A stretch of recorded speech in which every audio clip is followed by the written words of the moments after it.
My name is Sienna Reyes. I'm 29 years old, and 3 weeks after Julian proposed to me in his parents' garden, his mother took my hand across the dinner table, smiled warmly, and told me that our families would never be meeting. Not postponed, not awkward timing.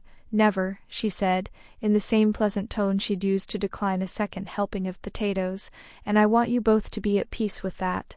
I looked at Julian, waiting for him to explain the joke. He wasn't laughing. Neither was his father.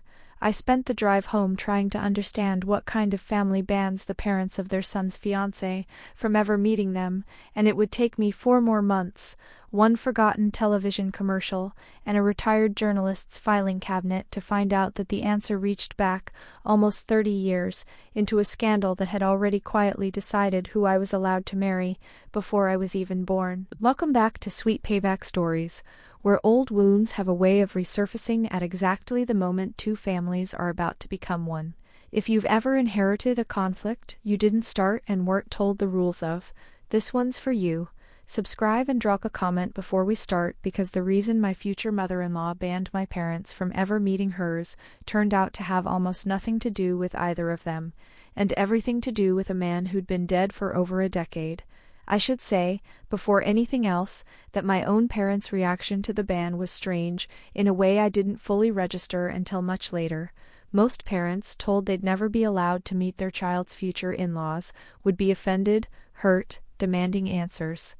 My mother, Carol, when I told her, went quiet in a way that felt less like confusion and more like recognition, and said only, "Well, that's probably for the best, sweetheart. Let's not push it." My father, Mitchell, didn't say anything at all. He got up and refilled his coffee that didn't need refilling, the specific kind of busy work people invent when they need their hands occupied instead of their mouths. I brought it up again a few days later, gently, over dinner, asking whether they'd ever even met a Voss before, whether this was some old neighborhood thing I'd never heard about. My mother's answer was careful in a way her answers rarely are, something about small towns having long memories and it being better not to poke at things that had settled. My father just nodded along to whatever she said, which was, in itself, unusual, because my father has never in his life been a man who let someone else finish a sentence for him without adding his own opinion at the end of it. The first contradiction sat with me for weeks after that, small and unresolved. If the Voss family's ban was some baseless prejudice, my parents should have been hurt by it. Instead, they seemed almost relieved, as though a conversation they'd been quietly dreading had been taken off the table before it could happen at all. I started paying closer attention after that, the way you start listening differently to a song once you notice the lyrics don't quite match the tune. The first hidden detail arrived by accident, the way most of the real ones do. I was going through old home movies that spring, digitizing tapes for an engagement party slideshow, and stumbled across a VHS transfer someone had uploaded years earlier to a local nostalgia channel, old commercials from our town's cable access station in the 90s. Scrolling through the comments out of idle curiosity, I saw my father's name mentioned and clicked before I understood what I was about to find. As far as I'd always known, he'd spent his whole career managing the parts department at the auto plant. The trust shift came from an unlikely source, Julian's grandmother, a soft-spoken woman everyone called Nana Voss, who mostly stayed on the edges of family gatherings, content to needlepoint and comment on the weather. At a small family dinner that same month, Julian mentioned my last name in passing, Reyes, and I watched Nana Voss's needle stop moving mid-stitch, her whole body going still for just a second before she recovered and asked, too casually, whether my father had grown up in this town. I said yes. She said nothing else the rest of the evening, and I understood, watching her, that whatever this ban was actually about, it went back further than Julian's parents, possibly further than anyone currently at that table fully remembered on their own. The personal betrayal landed 2 days later, when curiosity finally overcame politeness, and I searched the name Harbor Crest Investments directly, instead of stumbling into it sideways. The old news archive results were sparse but unambiguous. Harbor Crest Investments had collapsed in a securities fraud scandal, investors losing their retirement savings, a state regulatory investigation, a company that had gone under owing tens of thousands of dollars to people in our own town, and listed in a brief business section article from that year as a company officer and public spokesman, was my father's full name. He hadn't just worked there, he'd been its face, on television, telling people to trust their futures to a company that had apparently taken those futures and lost them. The first real consequence arrived faster than I expected, through Julian himself, ashen-faced, telling me his mother had heard, through a cousin who still lived in town, that I'd been asking questions about old business records. Eleanor's response hadn't been curiosity, it had been fear, sharp and immediate, and she'd begun quietly, pressuring Julian to reconsider the timeline of the wedding altogether, not calling it off outright but suggesting repeatedly that maybe we should wait, maybe there was no rush, maybe some things were better left alone. For the first time since the proposal, I understood that whatever this old wound actually was, it had enough power in it to threaten the wedding itself, not just an awkward dinner neither family wanted to attend. The unexpected ally arrived through a name, Pearl Okafor, a retired local journalist I found through the byline on that decades-old business section article, now running a small local history blog from what turned out to be her converted garage. I emailed her, expecting nothing, and she called me the same afternoon, her voice careful, asking why, exactly, I wanted to know about Harbor Crest after all these years.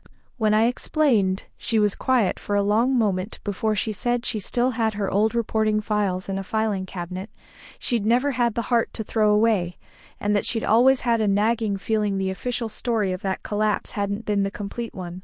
Pearl's garage, when I finally saw it, was less a garage than an archive. Filing cabinets 3 deep along every wall, decades of a small-town reporter's life organized with a precision that told me she'd never fully let go of the job, even after the paper stopped calling. She told me, pouring tea neither of us drank right away, that she'd covered Harbor Crest's collapse as a junior reporter, 26 years old, and that something about how quickly the story had died down afterward, how thoroughly, had bothered her for the rest of her career without her ever having the resources or the standing to push harder at the time. The evidence that changed everything arrived a week later in a manila folder Pearl handed me across her kitchen table, decades of yellowed notes and photocopies she'd kept from her original reporting.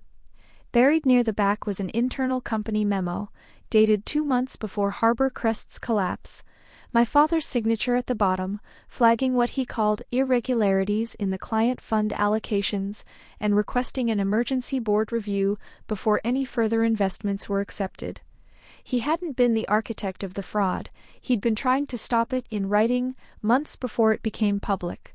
I felt for a few days after reading that memo something close to triumph, the kind of clean vindication I'd been quietly hoping for since I first saw that commercial. I imagined bringing the memo straight to Eleanor and Desmond, laying it on their dinner table, watching 30 years of unexplained prejudice dissolve into an apology. I want to be honest that I actually believed, for those few days, that it would be that simple. The second betrayal came from Pearl herself, gently, over a second cup of tea, when she told me the part of the story that had never made it into print. The memo, she said, had been buried, quietly, by someone on Harbor Crest's board, with the authority to make internal complaints disappear, and that person, according to notes she'd taken from an off-the-record conversation decades earlier that she'd never been able to confirm on record, was a man named Rutherford Voss, Desmond's uncle, the same family that had spent 30 years refusing to let my parents anywhere near theirs. The stakes became formally documented the following week, when Pearl helped me file a public records request with the state's Historical Securities Archive, seeking the original regulatory investigation file from Harbor Crest's collapse, the kind of record that, once retrieved, would carry weight beyond anything either of our families could argue away as memory or rumor. The hidden motive surfaced through a conversation with Pearl about why, exactly, the Voss family had let the public story settle on my father instead of on their own relative. She explained, carefully piecing together fragments from her old sources, that in the years after the collapse, Rutherford Voss had made a substantial quiet transfer of assets to his brother's family, Desmond's side, framed at the time as an inheritance advance, generosity from an uncle without children of his own. Correcting the public record now, clearing my father's name definitively, risked reopening exactly where that money had actually come from, and what it had actually cost the people who lost their savings to get there. The difficult choice arrived with that understanding sitting heavy in my chest. I could push this all the way into the open, force a public correction that named Rutherford Voss directly, clear my father's name completely, and very possibly detonate whatever peace currently existed in Julian's family, over money that had funded parts of the comfortable life he'd grown up inside. Or I could find some quieter path, one that restored my father's dignity without requiring me to become the person who publicly unraveled my future husband's family history, days before our wedding.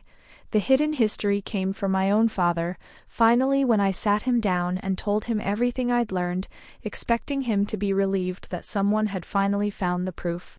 Instead, he was quiet for a long time before he told me something I'd never known, that he'd understood at the time exactly what exposing Rutherford fully would have done. Not just to the Voss family, but to the auto plant pension fund that half the town, including my own mother, depended on, because Rutherford's family had quietly guaranteed a bridge loan to keep that pension solvent during the fallout, contingent, unofficially, on the scandal not growing any larger than it already had. My father had let himself become the public face of someone else's fraud, for 30 years to protect people who never knew what he'd traded to keep their retirements intact. I asked him, once I could speak again, why he'd never told me any of it, not even after I'd found the commercial, not even after I'd started asking questions he must have known would eventually lead here. He said he'd made a decision at 29 years old, my exact age now, and that decisions like that only stay bearable if you stop revisiting them out loud, that saying it enough times eventually turns quiet sacrifice into something that sounds, even to your own ears, like a bid for sympathy, and he'd never wanted that from anyone, especially not from me. The power shift came from the State Archives' response. 3 weeks later, the original investigation file finally released, containing not just my father's buried memo, but board meeting minutes in Rutherford's own handwriting instructing that the complaint be withheld from regulators, along with a settlement document showing the investigation itself had been quietly narrowed and closed, years earlier through negotiations led by Rutherford's own attorney. The record, once assembled fully, no longer depended on anyone's memory or old rumor. It was documented, verifiable, and complete. The desperate counter-move arrived almost immediately once Eleanor learned, through the same cousin, that I'd successfully obtained the state file. She called Julian in a panic, insisting the engagement needed to end, telling him, according to what he relayed to me afterward, that some families simply weren't meant to mix. Old wounds were old wounds for a reason, and that I was, in her words, still that kind of person, digging up things better left buried. Julian, to his credit, didn't accept that explanation without pushing back, asking her directly, for the first time in his life, what exactly the wound actually was. The evidence that finally closed the last gap came from Pearl, who located, in a final pass through her old files, a handwritten note from Rutherford himself, found tucked into an old interview transcript she'd never fully transcribed, apparently written not long before his death, admitting privately to a hospice chaplain, in language Pearl had recorded almost as an aside decades ago, without understanding its significance, that he'd let an innocent man carry the blame for something that had haunted him every day since. The complete truth landed on all of us slowly, over a long, difficult evening at Pearl's kitchen table, with Julian present for the first time, going through the file together. Rutherford had orchestrated the fraud, buried my father's warning, let my father become the public scapegoat, quietly funded his own family's comfort with the aftermath, and then, apparently spent his final years unable to fully live with what he'd done, admitting it once, privately, to someone with no reason to ever repeat it publicly, until a folder in a converted garage finally caught up with him. The final confrontation happened at Julian's parents' house, at my request, with Pearl's full file laid across their dining table, the same table where Eleanor had once told me our families would never meet. I didn't raise my voice. I laid out the memo, the board minutes, the settlement documents, and Rutherford's own hospice admission, and watched Desmond's face do something complicated. Not quite surprise, more like a suspicion he'd carried privately for years, finally being confirmed by paper instead of instinct. Eleanor resisted longest, insisting this didn't change anything, that reputations, once formed, simply stayed formed, until Desmond quietly told her that his own uncle had just confessed to what she'd spent 30 years blaming an innocent man for, and that continuing to blame him now would mean choosing comfort over truth on purpose.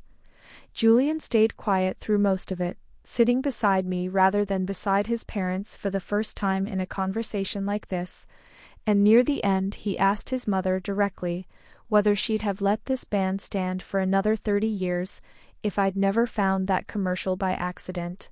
She didn't answer him either, and I think that unanswered question did more to shift things in that room than any document Pearl had given us. The consequences that followed were quiet rather than dramatic, the way real corrections to old wrongs usually are. Pearl published an updated piece on her blog using the archived documents to formally correct the historical record, naming Rutherford Voss as the person responsible for both the fraud and its cover-up. My father's name finally, publicly, cleared of an accusation that had followed him unspoken for 3 decades. There was no lawsuit, no criminal case revived after all these years and one relevant party's death, but the Voss family, on their own initiative, made a quiet contribution to the same pension fund Rutherford's old bridge loan had once propped up, a gesture that restored something closer to what should have happened decades earlier instead of what actually did. The emotional justice, when it finally arrived, looked smaller and more human than anything I'd imagined during those weeks of building a case. Eleanor drove to my parents' house alone, unannounced, 3 days after that dinner table confrontation, and sat with my father at his kitchen table for almost an hour. I don't know everything they said to each other. My father told me afterward only that she'd apologized plainly, without excuses, and that he'd told her he understood exactly why she'd needed someone to blame for so long, because he'd needed 30 years to stop blaming himself too. The final quiet revelation came for me alone, weeks later, going through an old box of my father's things, while helping him clear out the garage, when I found a newspaper clipping he'd kept, folded soft with age, a photo of auto plant workers celebrating the pension fund's 20th anniversary, a headline about retirement security for hundreds of local families. In the margin, in his own handwriting, barely legible after all these years, were 2 words: worth it. My father had known, the entire time, exactly what his silence had cost him, and exactly what it had protected, and he'd made his peace with that trade long before I ever found a single piece of the paper trail that finally proved it. Julian and I got married that October, both families at the same table for the first time in 30 years, my father and Desmond sharing an uncomfortable, careful toast that slowly over the course of the evening became something a little warmer. It wasn't a clean, cinematic reconciliation. Some conversations still go quiet when certain names come up, but the ban is gone, and my father, for the first time in 3 decades, gets to walk into a room as the man who tried to stop a fraud instead of the man everyone assumed had caused one. That's my story. 1 old commercial, 1 buried memo, and 30 years it took 2 families to finally sit at the same table and tell the truth. If this reminded you that the wall someone puts up is sometimes protecting a wound that isn't even theirs, take that as your sign to ask one more question before you accept an explanation nobody's willing to fully give. Share this with someone who's ever inherited a conflict they didn't start. Drop a comment, hit subscribe, and I'll see you in the next one.